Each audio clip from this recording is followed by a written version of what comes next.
Delhi NCR में हवा की गुणवत्ता में लगातार गिरावट जारी है। सरकार के दावे और प्रदूषण रोकने के लिए किए गए इंतजाम फुस्त साबित हो रहे हैं।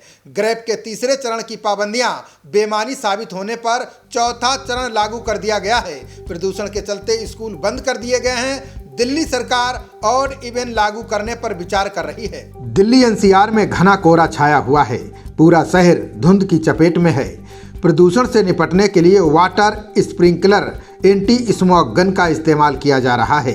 दिल्ली, नोएडा समेत एनसीआर के कई हिस्सों में वायु गुणवत्ता अति गंभीर श्रेणी के करीब पहुंच चुकी है। पंजाब में पराली जलाने की घटनाओं में बढ़ोतरी से दिल्ली एनसीआर का दम घुटने लगा है।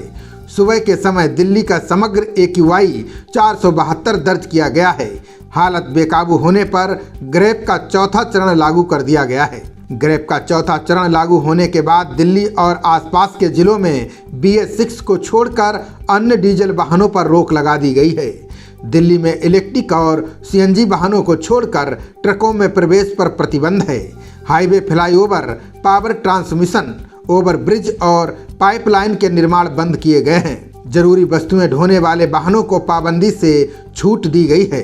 वहीं नोएडा में ग्रेप की पाबंदियों के अलावा हॉट स्प्रिंग प्लांट और स्टोन क्रशर का संचालन पूरी तरह बंद कर दिया गया है। 50 मीटर से बड़ी साइटों को डस्ट ऐप पर पंजीकृत कराने के निर्देश दिए गए हैं। 5000 वर्ग मीटर से बड़े निर्माण स्थलों पर एंटी स्मॉग गन लगाना अनिवार्य कर दिया गया है। वायु प्रदूषण के चलते गौतम बुद्ध नगर में 8वीं कक्षा तक के स्कूल 8 नवंबर तक बंद कर दिए गए हैं।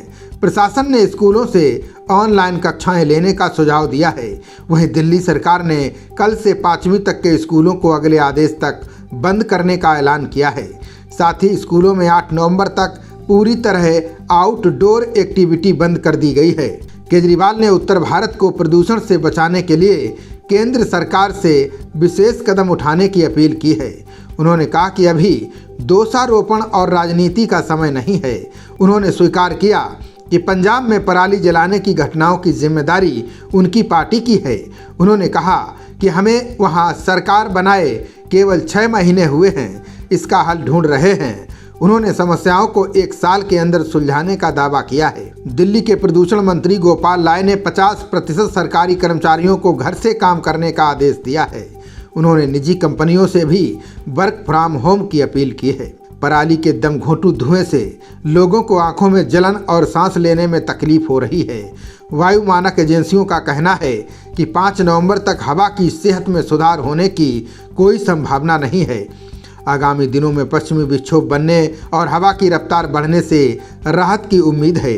वहीं दिल्ली में खतरनाक हो रहे प्रदूषण की समस्या को लेकर सुप्रीम कोर्ट में याचिका दायर की गई है, जिस पर सुप्रीम कोर्ट 10 नवंबर को सुनवाई करेगा।